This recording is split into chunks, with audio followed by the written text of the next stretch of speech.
tudo o que era íntimo passou a estar numa vitrine. Conheço muitas pessoas que só para deixarem de ser virgens fazem só como qualquer pessoa, sem qualquer noção pelas consequências. É sempre importante conhecermos primeiro a nós, sabermos bem os nossos limites, porque só assim é que o outro vai acrescentar alguma coisa à pessoa ou à vida dela. Olá, bem-vindos ao nosso podcast. Hoje vamos falar sobre sexualidade e o namoro. O meu nome é Diana Marta e sejam bem-vindos ao Entre Mentes. Temos como convidadas hoje Conceição Mulher, médica de Medicina Geral e Familiar, e Mariana Pratas, aluna da ESTES e membro do projeto de Educação pelos Pares. Muito obrigada por virem e bem-vindas. O que é que engloba um namoro ser saudável? Essencialmente, por exemplo, pegando agora nessa sessão que nós fizemos, nós falámos também muito disso, porque hoje em dia também existe muito aquela ideia de aceitar tudo, e um relacionamento saudável passa por compreensão, por entender o outro lado, por comunicar essencialmente, que é uma coisa que hoje em dia falha muito. As pessoas querem ser donas da razão e muitas vezes a comunicação resolve pequenos problemas e impede que eles escalem também para outras situações. E acho que é essencialmente isso, compreender o outro, ser também um bocado companheiro nesse sentido, entender quando é que o outro está confortável, quando não está, quais são os limites de cada um. Eu acho que isso... Consentimento. Sim, é essencial, claramente. Sim. Numa perspectiva profissional, qual é a sua opinião? Então é complexo. É complexo. Isto dá-me tempo de fazer aqui um raciocínio, por isso é que comecei com esta expressão. Sim. Porque vivemos numa época, é a nossa, não temos outra, e o que em consulta, quando me é apresentada algumas situações, tenho dois princípios. Uma, que aquela situação ou aquela pessoa que apresenta aquele problema, ou aquela jovem, ou adulto, ou mais jovem ainda, tem alguma razão. Portanto, tem que haver é um indício de um sofrimento. É um indício de um sofrimento, Sim. seja ele mascarado com variedíssimas palavras, ou de gestos, linguagem gestual, não gestual, enfim, dessa explícita. E também ter sempre a noção de que, ou transmitir a noção de que só temos um corpo. Só temos um corpo. Pronto. Vivemos nesta época, só temos um corpo, e com estes princípios básicos de Lapalisse, tentar contextualizar aquele problema. Imaginemos que esta época em que o que era íntimo e sagrado passou a estar numa vitrine. Ficou tudo exposto, não é? Pelo menos a nível das situações que acabam por ser nossos, que nos queremos comparar, nomeadamente a televisão, o cinema, enfim, toda essa parte. Sim, redes sociais. Visual que é fortíssima.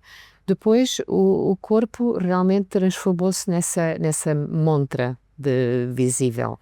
A situação de atividade sexual, ou o sexo, que seria obviamente entendida, ou que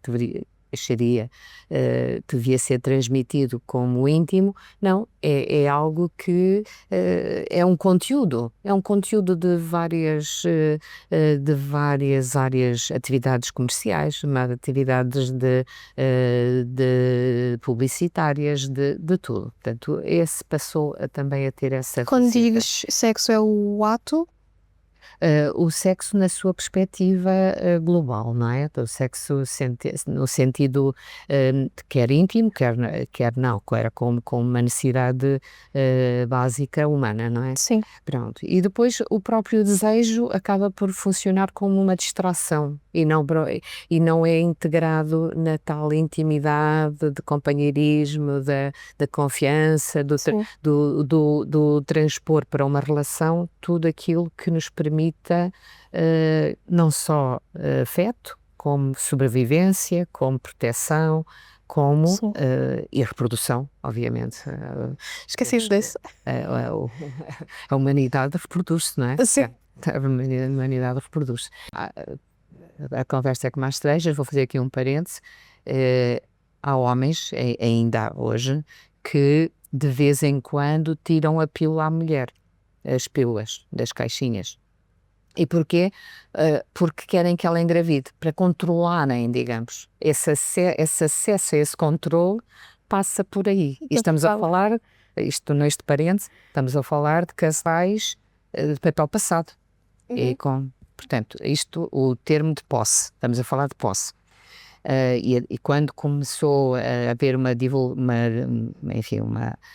disseminação ou uma maior frequência de utilização de dispositivos intrauterinos, que é algo que não é controlado pelo homem, que ele não vê a caixinha, não é?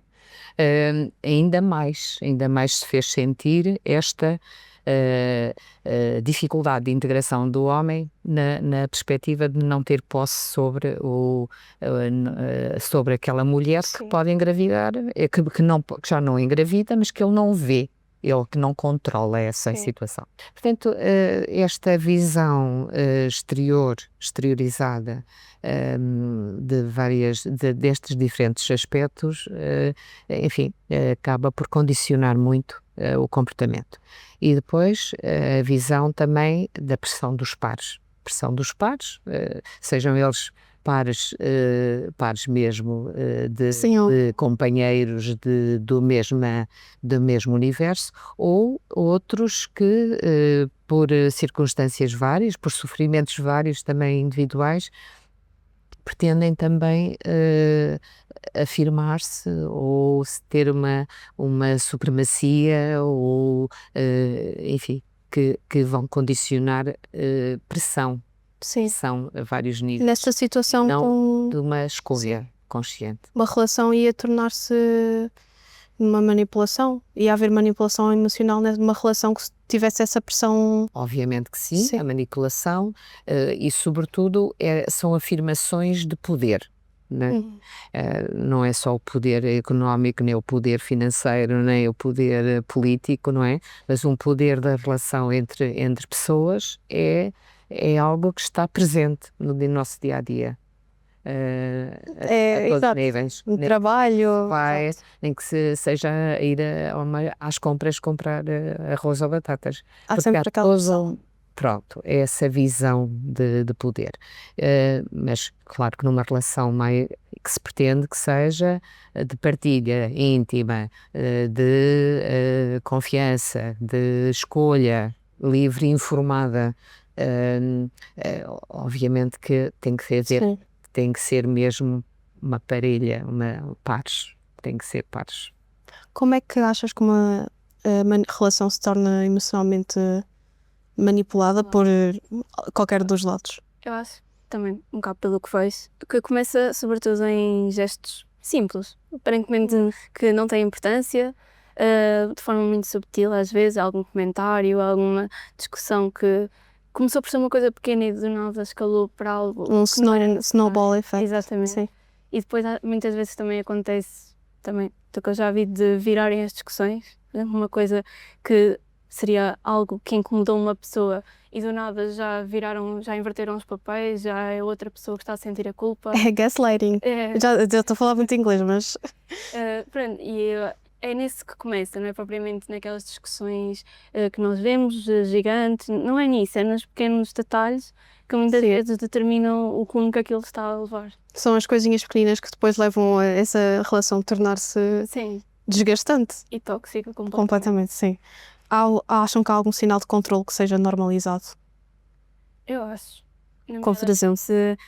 Nós vemos nas redes sociais principalmente o banalizarem os ciúmes excessivos, os comentários. Essa ciumenta. Fazem muito isso. Sim. E parece que deixou de ser uma coisa preocupante a um certo nível e passou a ser uma coisa que as pessoas até acham bom, acham que é uma coisa positiva e que no fundo quando passa de certos limites pode ser mais preocupante do que positivo e é importante estar em alerta nesses casos. Sim, e para si? Nesta perspectiva, obviamente que a relação é um mundo. A relação a dois ou a três, ou quer que seja, social, é um mundo. é um mundo. Mas, tipo, partindo do princípio que se estamos a falar de uma relação de duas pessoas,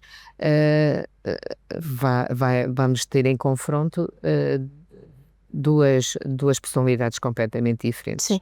E há sempre aquela a situação de pretender quem é que domina o outro. Quem é que domina o outro. O que é que se pode contrariar nesta perspectiva? O que é que se pode perspectivar ou antecipar como problema? Sim. O não isolamento. Portanto, é um casal que se isola tem maior risco.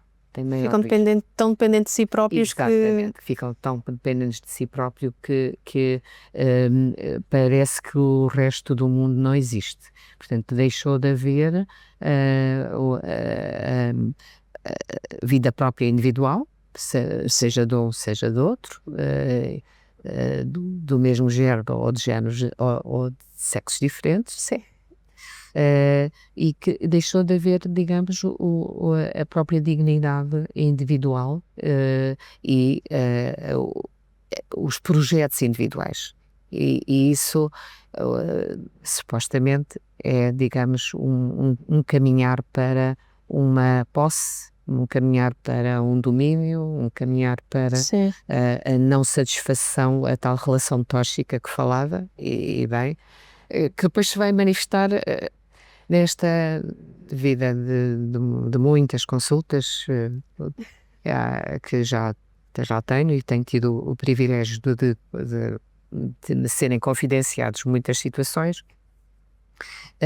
Há coisas que acabam por ser na sociedade portuguesa, e aquilo que mais frequente é que os homens são sempre mais agressivos do ponto de vista de palavras, mas as mulheres é que adoecem. Isto é, aquilo que faz perigar, digamos, a doença e a saúde mental acaba por ter uma causa, mas a manifestação dessa causa é outra pessoa, porque não teve capacidade, ou porque não se habituou a ter a sua vida própria, ou porque está dependente financeiramente de outro. Sim, exato. Ou porque mais vulnerável e mais sensível, e para que tudo corra bem. E para que tudo corra bem, a pessoa adoeceu, e estamos a falar na depressão, estamos a falar de uma insónia, estamos a falar de situações graves do ponto de vista de autoestima, não é? Só isolar-se é sempre um fator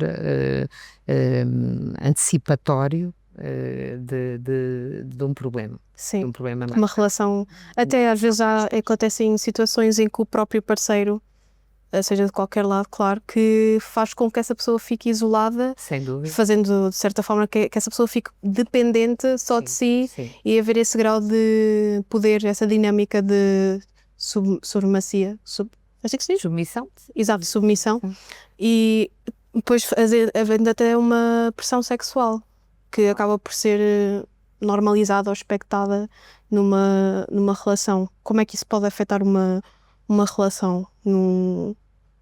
Acho que a pressão sexual, principalmente nas pessoas mais jovens, aparece muito devido aos filmes, devido às séries, às redes sociais.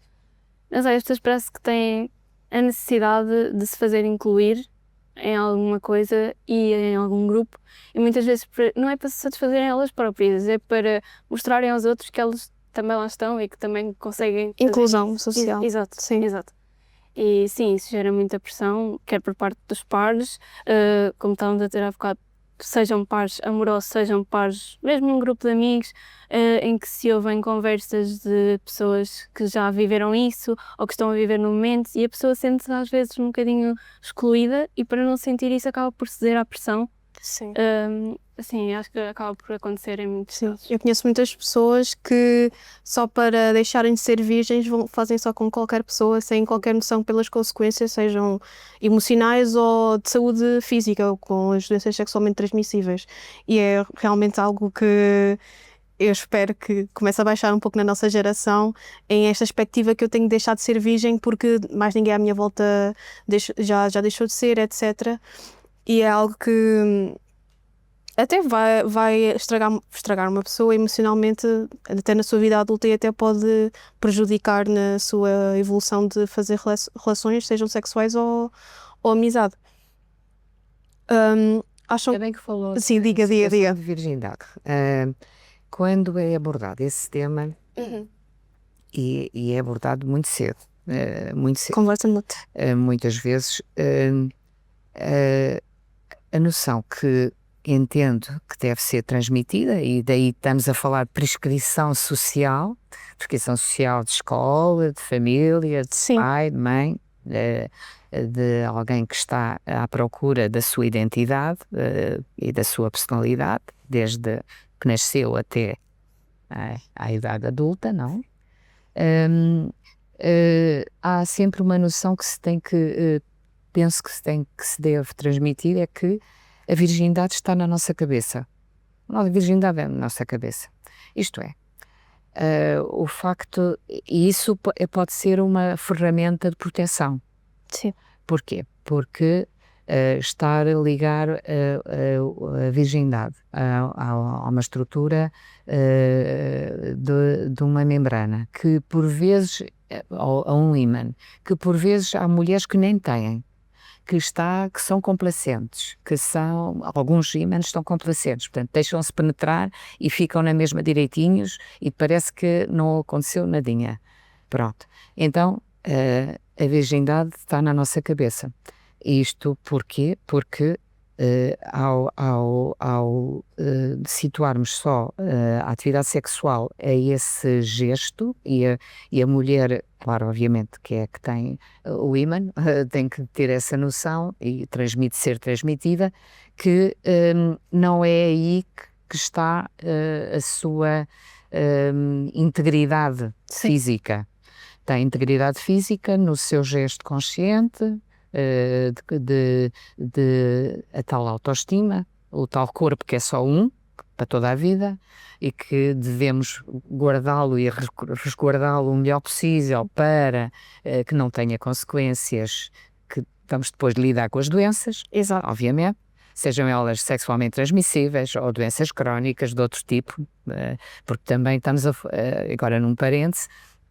Há situações, há jovens que têm doenças crónicas, Sim. que são deficientes motores, que são deficientes do ponto de vista intelectual, e portanto não é só, ainda mais ficam sujeitos à adversidade da influência da pressão do meio, porque são abusados, não é? Porque são abusados, porque não têm a sua capacidade na totalidade, alguns deles, do dizer não. E o dizer não e o dizer sim, essa é que é a diferença, esse é que é o difícil. Não há nins.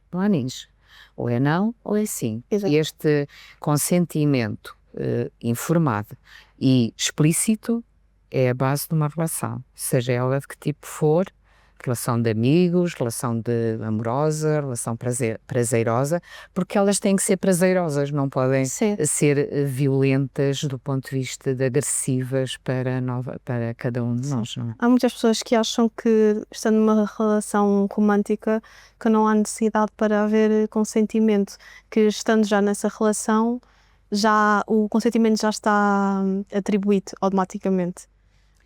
Nós não estamos sempre iguais, só as máquinas, e nem as máquinas, ainda há bocadinho aquela luz parou, não é? Portanto, nós não estamos, há dias e dias, há momentos e momentos, e portanto não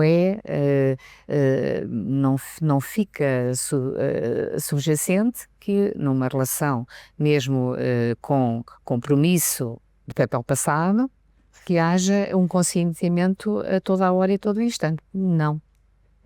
Necessita mesmo de haver essa verbalização, enfim, linguagem verbal ou linguagem não verbal, mas do aceitar aquela situação em si. são situações um bocadinho Sim. diversas, não é? Como é que achas que as pessoas da nossa geração veem o consentimento? Achas que há um... Acho que ainda existe muito a ideia, lá está, como estavam a dizer, de numa relação isso já estar subjacente, como se fosse uma coisa que já está declarada, só porque estamos numa relação com alguém.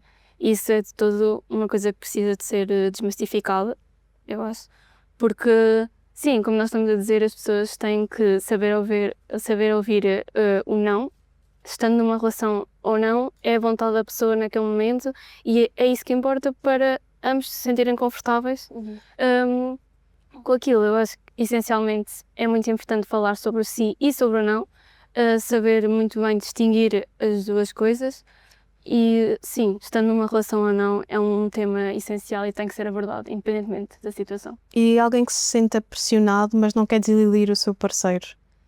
Sim, isso é um tema um bocado complexo porque, como nós já falámos há bocado, existe muita necessidade de se incluírem e por vezes de não querer desiludir a outra pessoa e por isso acabam por ceder, mas a verdade é que ceder não é consentir, portanto é necessário dizer o sim por vontade própria e não dizer o sim porque foi vencido pelo cansaço ou porque Só porque sim, porque ele...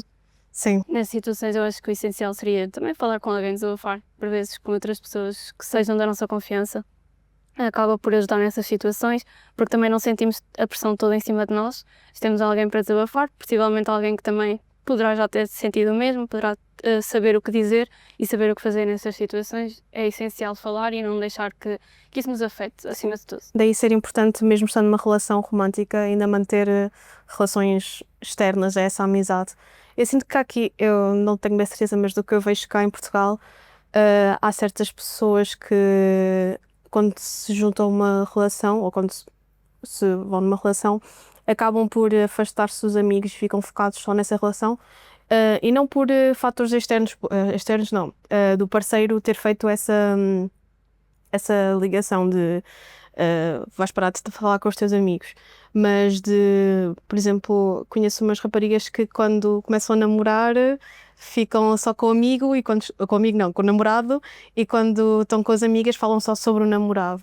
E acaba por haver esse isolamento de quando se juntam numa relação, de afastar-se automaticamente das amizades que tínhamos previamente e causar uma barreira de isolamento social que não queríamos que fazer. Então, quando falas de falar com os amigos, rapidamente o que eu me lembrei é que às vezes há pessoas, claro que não é toda a gente, que isola-se quando, não sei se é o amor é tão powerful que sente que tem que estar naquela situação 24/7 naquela situação, mas é uma situação bastante triste. Até é difícil, acho eu, a distinguir a obrigação do desejo. Voltando ao consentimento, como é que uma pessoa consegue distinguir? Porque às vezes é um cinzento, não é tão preto e branco e Pois não. uma pessoa não consegue distinguir. E essa, digamos, é a tarefa mais difícil de um educador. Sim. A vários níveis, e até a educação pelos pares faz todo sentido em todas as áreas e muito mais nestas que são tão íntimas. Sim. O que pode ir buscar outro pormenor, que é a intimidade. E depende de cada um. É evidente que eu posso não estar interessada em contar à minha amiga ou ao meu amigo que isto ou aquilo ou que outro. Claro. Embora até gostasse, precisasse. E às vezes estas situações de questões anónimas que são postas de uma forma, de uma caixa azul, por hipótese, podem dar uma achega importante, porque há pessoas que são mais extrovertidas, há outras que são menos, mantêm o seu rigor da sua maneira de ser e, portanto, nem toda a gente consegue partilhar experiências. Essa poderá ser uma estratégia, eventualmente. Assim, um saco azul de perguntas, de questões, de problemas ou então o anonimato com outras circunstâncias de sites ou situações que possam ser, os chats, que tenham alguma dose de confiança na perspectiva de informação adequada, não é? Pronto. Uma outra situação é que também devemos pensar é que o ser aceito ou ser rejeitado faz toda a diferença. Isso implica várias ações que até podem conduzir até a um conjunto de bandidos, como os cowboys, não é? Ou outras figuras míticas do cinema, não é? Mas, portanto, pretendemos sempre uma pertença e pretendemos sempre não ser rejeitados a todos os níveis. A pertença, obviamente, cultural, de fé ou da relação, a rejeição, enfim, desde a situação social e criminal até esta pressãozinha constante, e porque é sempre um picaniolos, sempre a picar, não é? E esse picaniolos dá-nos cabo da nossa maneira de ser. Não é? E até de responder a certas E sobretudo, situações. porque as pessoas que vivem muito tempo, vivem muitos anos, o segredo da longevidade, ok, pode ser o tal iogurte ou a tal vegetais, tal, é sobretudo uma vida com projetos de vida, seja ela a longevidade de 80 anos ou de 50, portanto, e numa construção de uma relação a dois, é um projeto a dois, e nesta perspectiva, Sim. essa partilha é que não é fácil. Essa Exato. partilha é que não é fácil. Até que Respeitando o outro, dignificando, dar a oportunidade à outra pessoa. Isso tem ainda um bocado aquela ideia de abandonar o casamento, abandonar a pessoa, porque antes era muito a ideia de um amor para a vida ou um casamento para a vida, mesmo que isso não fizesse bem à pessoa. E às vezes é um bocado difícil de sair por todas as circunstâncias, mas principalmente por causa disso, porque as vítimas ficam presas à pessoa, presas porque acham que não vão encontrar mais ninguém, presas porque já não acreditam nelas próprias, porque já não têm autoestima o suficiente, presas financeiramente em certos casos, se for um controle excessivo, nomeadamente em termos do dinheiro que a pessoa recebe ou da casa onde está, se houverem filhos envolvidos, ainda mais complicado se torna a situação. E eu acho que é maioritariamente isso, é também por uma estratégia, possivelmente dos agressores, de tentar prender a pessoa, de modo a que ela própria chegue a duvidar se é capaz de sair ou não. É um bocado isso. manipulação. Sim. Manipulação, sim. E acrescentaria, obviamente, que 100% de acordo, obviamente, é mais a assunção de um insucesso. É assumir que és uma escolha, seja ela esclarecida ou não, mas que já não tem sucesso, portanto, o assumir esse fracasso. E depois a vergonha individual, a vergonha social, a vergonha dos seus filhos, dos seus familiares. Essa perspectiva da vergonha é um bocadinho também grave, que não permite muitas vezes essa verbalização, essa dinâmica de ir apresentar uma queixa ou sair de casa ou o que quer que seja. E às vezes até uma pessoa ainda pode estar apaixonada por essa pessoa e acaba por fazer essa barreira na... Sim, fica ali uma dualidade de sentimentos entre o tal amor-ódio, não é? E também há mulheres que também acabam por conseguir sair, mas depois não têm suporte social que permita trazerem os filhos, não é? Portanto, esse peso ainda mantém muitos casais unidos, quando já a situação está perfeitamente degradada e destruidora. E ainda há muitas pessoas que julgam pessoas que se mantêm em relações tóxicas. Eu nunca sei se é tóxicas ou tóxicas. É igual. Há muitas pessoas que se mantêm em relações tóxicas porque... Desculpe, não é isso que eu queria dizer. Há muitas pessoas que mantêm relações tóxicas e as pessoas julgam-lhe por isso, e não há motivo para julgar, não sabemos a situação em que a pessoa está, se está dependente financeiramente, se está emocionalmente dependente, há tanta situação e acho que é outra situação que também temos que abrandar um bocadinho, que se a pessoa está lá há algum motivo e não devemos julgá-la por isso. Felizmente, neste momento, é um crime público, não é? Portanto, todos temos o dever de denúncia e sem vizinhos que são conhecedores muitas vezes de situações até bastante aparatosas e que por vezes nada fazem também, não é? Outras, enfim, ou fazem também não conseguem intervir de uma forma eficaz, não é? Eu queria que imaginassem uma situação, eu sou uma menina de 5 anos, 6 anos, estou na primária, um rapaz está-me a bater e eu vou dizer aos meus pais e eles dizem, ele só faz isso porque gosta muito de ti, ele só fala disto de nomes porque ele gosta de ti. O que é que achas disso?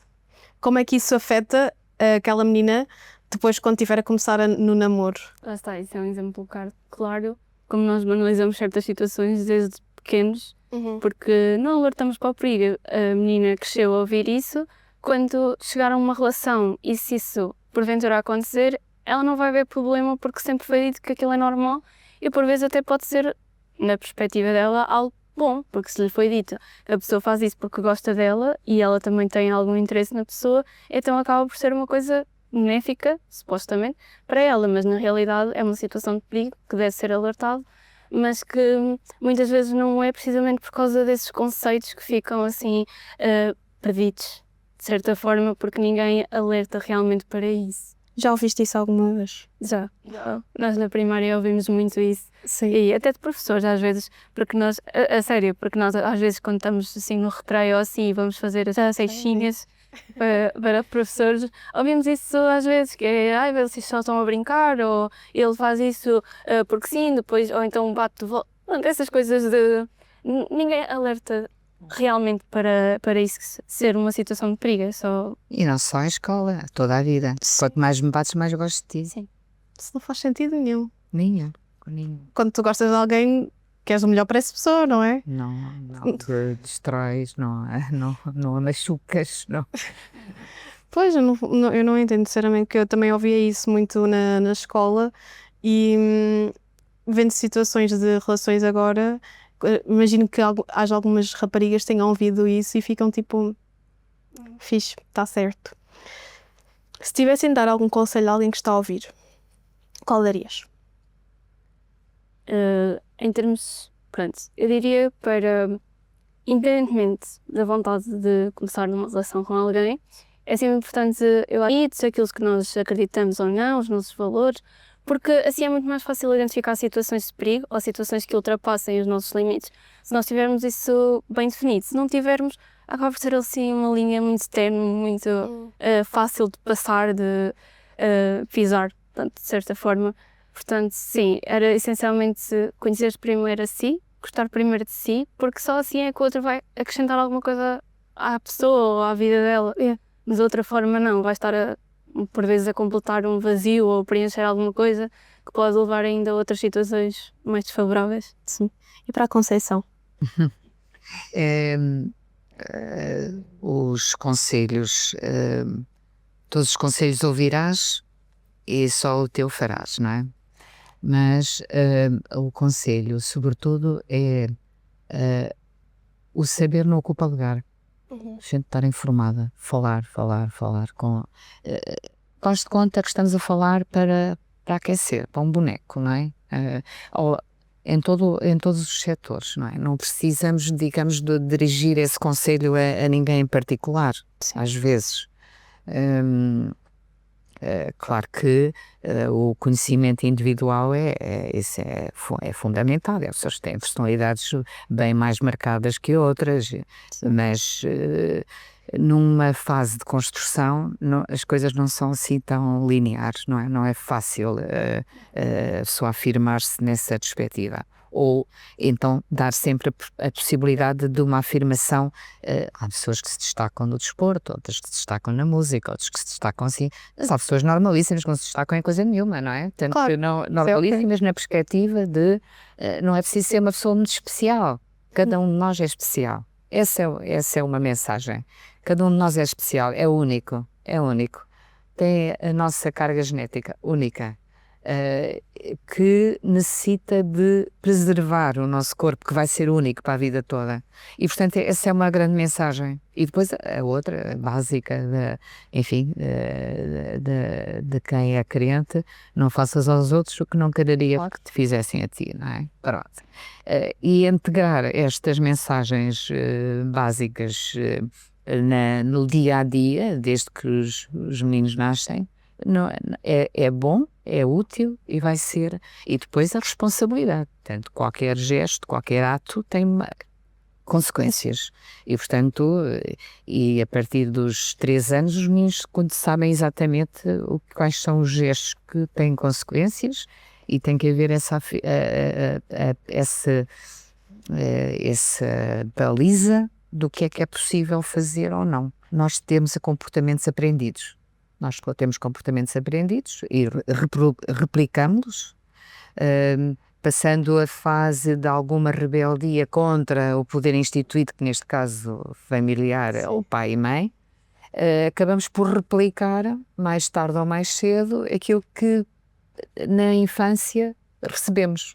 Pronto, isto na perspectiva da educação de filhos. Sim. Ok, a minha mãe fazia assim, afinal tinha razão. A minha pai fazia assim, afinal tinha razão.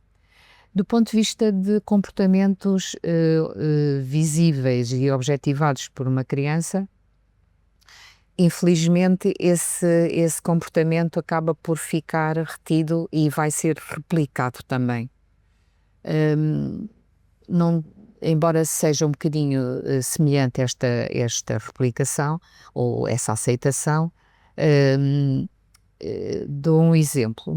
Numa família em que haja a gravidez na adolescência, né, na geração a seguir, estatisticamente, estamos a falar de estatística e a medicina baseia-se em estatística, há maior tolerância à adolescente que engravida.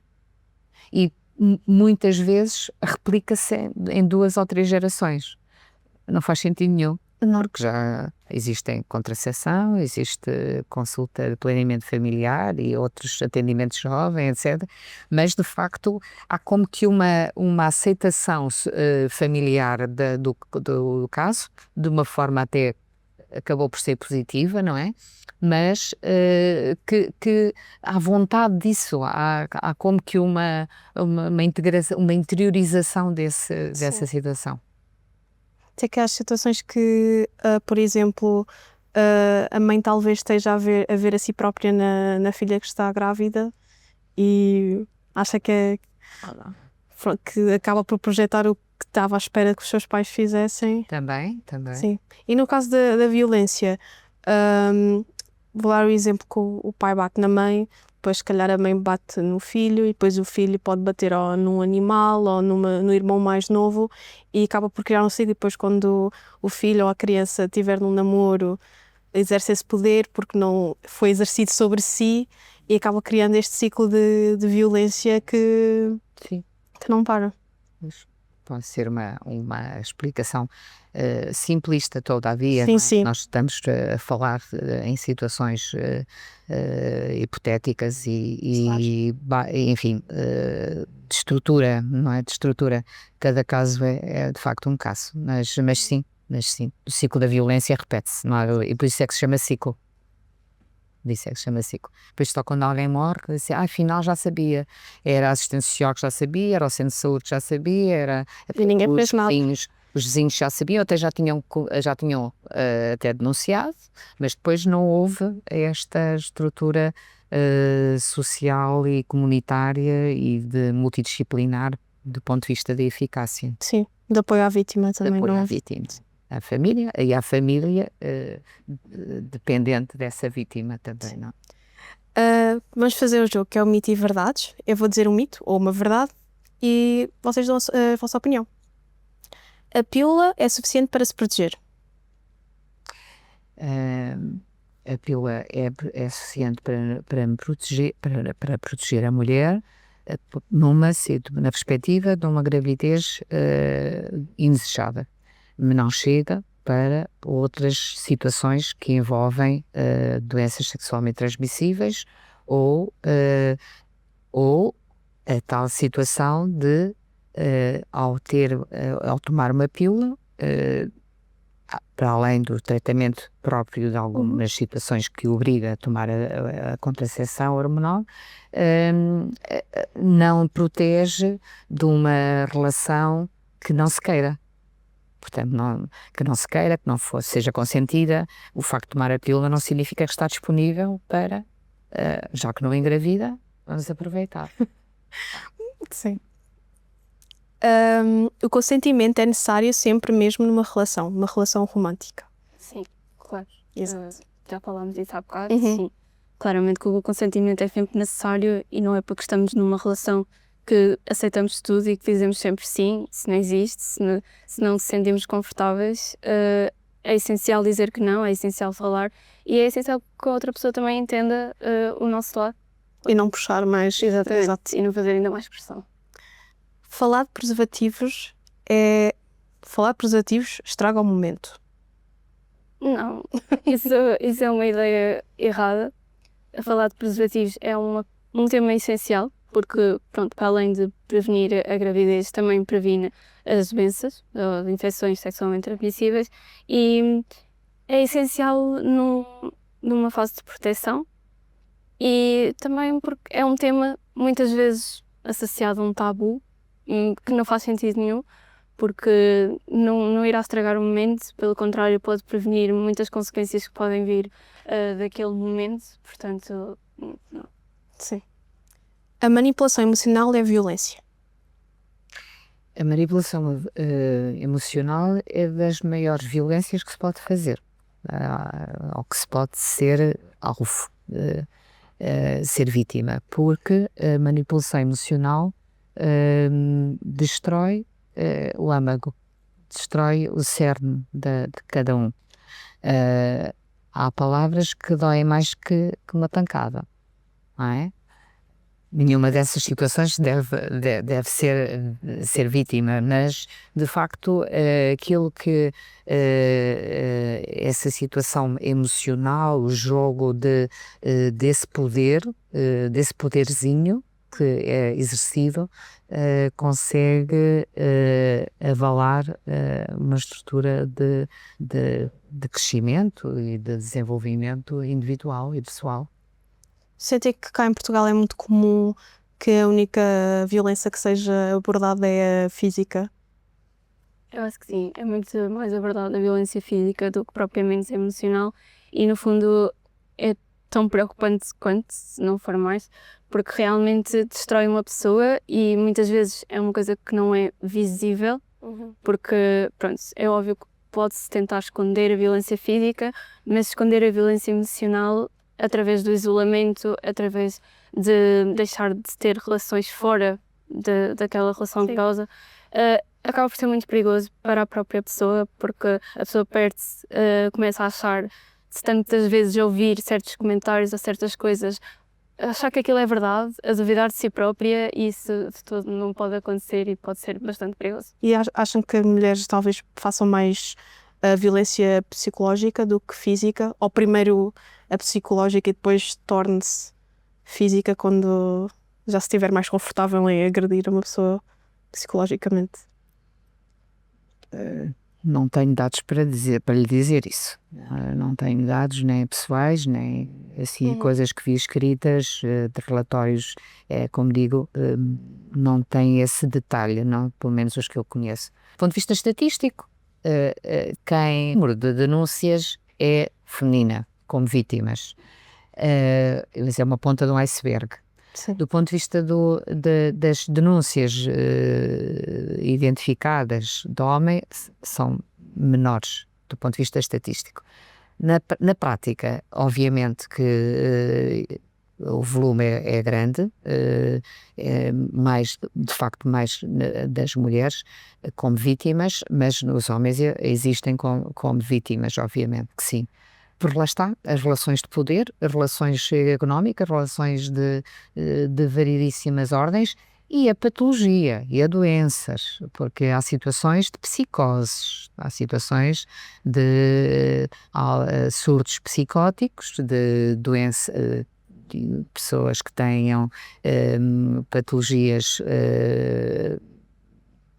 do doença mental mesmo, crónica, e que, nomeadamente a esquizofrenia, ou as tais obsessivo-compulsiva, ou as tais situações com surtos psicóticos, obviamente que vão ser abrangidas por esta, seja um homem, seja mulher, naturalmente, por essas situações críticas.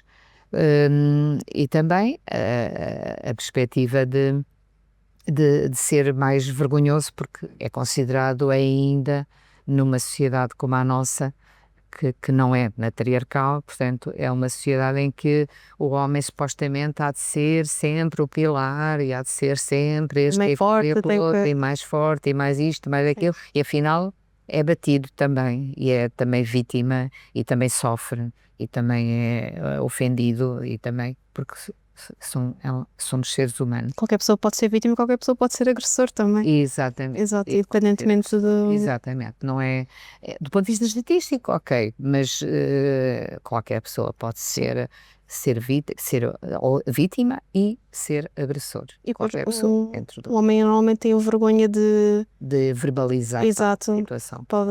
Vejo alguns casos em que até contar a um familiar é tipo... É difícil.